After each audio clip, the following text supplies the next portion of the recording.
Hello students, मैं वीना गुप्ता। आज मैं आपको बीएसटी में आगे बताने जा रही हूँ कोऑपरेटिव सोसाइटी या जिसको कहते हैं सहकारी समिति।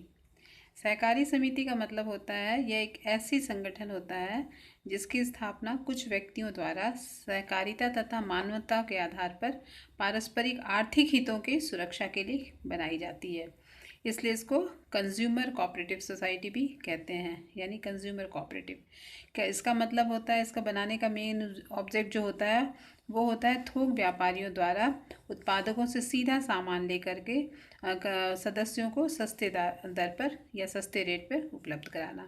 इस प्रकार ये समिति जो होती है ये वित्तीय आधार पर या फाइनेंशियल जिनकी कंडीशन ख़राब होते हैं या कमज़ोर होते हैं, कमज़ोर लोगों के लिए बड़े व्यापारियों और दलालों के द्वारा किए जाने वाले शोषण से छुटकारा भी दिलवाता है। इसमें कह सकते हैं मार्केटिंग कोऑपरेटिव सोसाइटी जो होता है वो छोटे छोटे उत्पादकों जैसे किसान, कारीगर आदि से माल को उचित मूल्य पर खरीद करके, और उनका उद्देश्य होता है कि उसको स्थापित करना। इस तरह से क्रेडिट कोऑपरेटिव भी एक होता है जिसको कहते हैं सहकारी साख समिति। इसकी ज़रूरत होती है लोगों को अल्पकालीन, क्योंकि क्रेडिट कोऑपरेटिव है, इसका होता है कि अल्पकालीन ऋण ऋण अपने तथा उनमें बचत की आदत डालने के उद्देश्य से बनाना। इस तरह से कोऑपरेटिव फार्मिंग सोसाइटी भी एक होता है जिसमें होता है कि छोटे छोटे किसानों को सामूहिक रूप से खेती करने के लिए बड़े पैमाने पर खेती का लाभ भी प्रदान करा जाता है। एक होता है हाउसिंग कोऑपरेटिव जिसका उद्देश्य होता है सदस्यों को रिहायशी मकान आसान शर्तों पर उपलब्ध करवाना।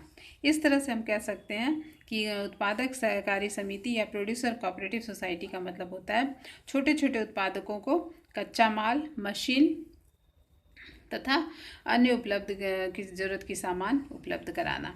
इस तरह से हम देखते हैं कि कोऑपरेटिव सोसाइटी का उद्देश्य होता है कि it refers to that voluntary association of the person who join together with the motive of welfare of the members.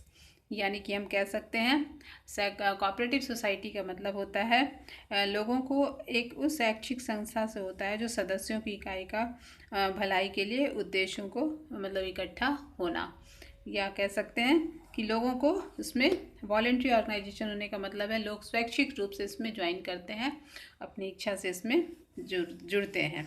इस तरह से बहुत सारे विद्वान इसकी परिभाषा देते हैं, जिसमें एक है प्रोफेसर एच कैलवर्ट का कहना है cooperation is the form of organisation where in persons voluntarily associate together as human beings on the basis of equality for a promotion of the economic interest of themselves। यानी कि हम कह सकते हैं कि सहकारिता उस प्रकार का संगठन है जिसमें व्यक्ति समानता के आधार पर अपने आर्थिक हितों को बढ़ाने के लिए स्वेच्छा से उसमें भाग लेता है। इस तरह से कोऑपरेटिव सोसाइटी का मतलब ही होता है लोग उसमें स्वेच्छा से या वॉलंटरली इकट्ठे होते हैं, और इकट्ठा होने का मतलब होता है कि जो आर्थिक रूप से कमज़ोर होते हैं उनको मदद करना। इसके कुछ फीचर्स हैं, हम कह सकते हैं इसकी कुछ विशेषताएं होती हैं या इसके कुछ अपने फीचर्स होते हैं। पहला जैसा फीचर्स इसमें है वॉलंटरी ऑर्गेनाइजेशन, या कह सकते हैं वॉलंटरी मेंबरशिप। तो वॉलंटरी मेंबरशिप से क्या मतलब होता है कि यह व्यक्तियों का एक स्वैच्छिक संगठन होता है, यानी किसी भी व्यक्ति को सहकारी समिति का सदस्य बनने के लिए बाध्य नहीं किया जा सकता है या प्रेशराइज नहीं किया जा सकता है। कोई भी व्यक्ति जब चाहे इसका सदस्य बन सकता है तथा किसी भी समय सूचना देकर इसकी सदस्यता को छोड़ सकता है। सदस्यता छोड़ने का नियमानुसार सदस्य की पूंजी जो होती है वो वापस कर दी जाती है। यहाँ यह विशेष बात यह होती है कि कोई भी सदस्य अपने अंश को या अपने शेयर को अन्य व्यक्ति को हस्तांतरित नहीं कर सकता है। उनकी सदस्यता प्राप्त करने के लिए धर्म, जाति या फिर कह सकते हैं इसका कोई बंधन नहीं होता है, यानी कि सभी लोगों को अब इनकी सदस्यता प्राप्त करने का पूरा अधिकार होता है। लेकिन कुछ परिस्थितियों में सदस्यता को एक विशेष ग्रुप तक सीमित कर दिया जाता है। जैसे किसानों की सहकारी समिति में केवल किसानों की ही सदस्यता दी जाती है। इस तरह से इसमें कुछ स्पेशली वहाँ पे बंटवारा कर दिया जाता है और बांट दिया जाता है। दूसरा है लीगल स्टेटस, या हम कह सकते हैं वैधानिक स्थिति।